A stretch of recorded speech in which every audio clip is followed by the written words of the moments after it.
আমরা একটা টাকা ব্যাংকে ছাড়বো না। আমরা ওপেনে রেমিটেন্স আস্তে আস্তে ওপেনে আমাদের যত রেমিটেন্স আছে সব আমরা হুন্ডিতে ছাড়বো। ইনশাআল্লাহ ব্যাংকে ছাড়বো না।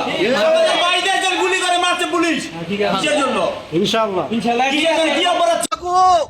বেতন আইছে ও কাদের কাকু मेरा सैलरी आया रेमिटेंस লাগবে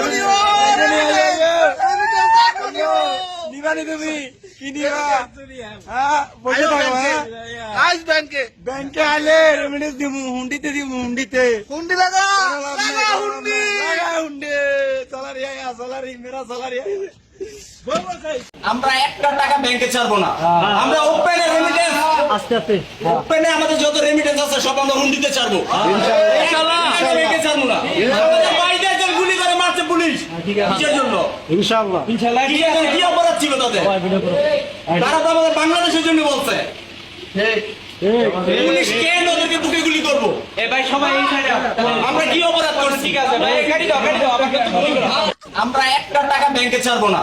আমরা ওপেনে রেমিটেন্স আস্তে আস্তে रुको जरा सबर करो बोला धक्का बुक्की नहीं करने का आराम से लेने का हाँ আমাদের প্রবাসী ভাই বোনদেরকে অনুরোধ করব, তারাও হয়তো আমাদের টেলিভিশন মিডিয়ার মাধ্যমে আমার বক্তব্য হয়তো শোনার সুযোগ পাবে, যে তারা যেন এই ধরনের কোনো গুজবে তারা প্রভাবিত না হয়। তারা রেমিটেন্সটা পাঠাবে।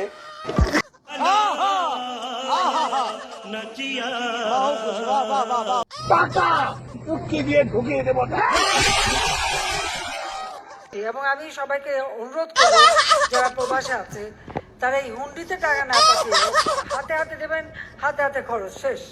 যারা দিলেন সে হয়তো খরচ করে পরে দেখা গেল যে নিজের জন্য কিছুই নাই। অনেকেই তো ফিরে যে এরকম বিপদেও পড়ে, মানে এরকম তো ঘটনা ঘটে।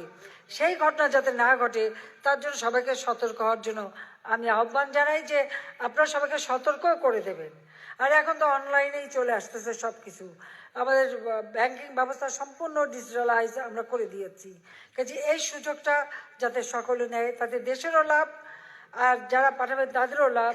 অন্তত কিছু টাকা তো জমা থাকবে, কিছু টাকা তো নিজের জন্য থাকবে। সেই জিনিসটার দিকে সবাইকে দৃষ্টি দেওয়ার জন্য আমি অনুরোধ করি।